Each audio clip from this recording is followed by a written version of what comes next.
ശബരിമല സ്വർണ്ണപ്പാളിയാണ് നമ്മളൊക്കെ മനസ്സിലുള്ളത്. ഒരു മാസവും 10 ദിവസവും കഴിഞ്ഞിട്ടും ചെമ്പ് വാളിയാണ് നമ്മളെ കാണുന്നത്. അവിടെ ഇരിക്കുന്ന ശബരിമല അയ്യപ്പനടക്കം രക്ഷയില്ല.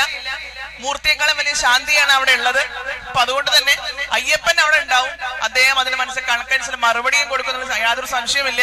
കഴിഞ്ഞ ആ ഒരു സമയത്ത് സ്ത്രീകൾ ശബരിമല, ഞങ്ങളൊക്കെ സ്ത്രീകളാണ്, പക്ഷെ നമ്മളൊക്കെ ആചാരങ്ങളും വിശ്വാസങ്ങളും അനുഷ്ഠിച്ചു പോരുന്ന ആളുകളാണ്. ഒരു ആചാരവും വിശ്വാസം തെറ്റിച്ചുകൊണ്ട് നമുക്ക് അമ്പലത്തിൽ പോകണമെന്ന് പറഞ്ഞാൽ എത്രയോ കാലങ്ങളായി പിന്തുടരുന്ന ഒരു നമ്മളൊക്കെ ഒരു മനസ്സിലുള്ള ആശയങ്ങളും നമ്മളൊക്കെ മനസ്സിൽ ദൈവത്തിന്റെ ഓരോരോ നമ്മൾ നിഷ്ഠകളുമാണെന്നില്ല.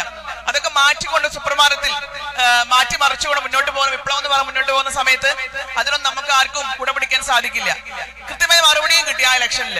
അതേപോലെ തന്നെ ഇതിന് കൃത്യമായ മറുപടി ദൈവം കൊടുക്കാതിരിക്കില്ല. നമ്മളൊക്കെ വിശ്വാസികളാണ്. അപ്പൊ അതുകൊണ്ട് ശബരിമല അയ്യപ്പനെ കക്കാൻ തയ്യാറായ അല്ലെങ്കിൽ ധൈര്യപ്പെട്ട ആ വ്യക്തികളോട് പറയാനുള്ളത്, ഇനിയും നിങ്ങൾ അനുഭവിക്കും. ഈ 2026 ഇലക്ഷനില് ജനങ്ങൾ കൃത്യമായി മറുപടി കൊടുക്കുന്നു മാത്രം പറഞ്ഞുകൊണ്ട് സ്വദേശ രക്ഷാ യാത്രയ്ക്ക് എല്ലാവിധ ആശംസകളും നേരുന്നു.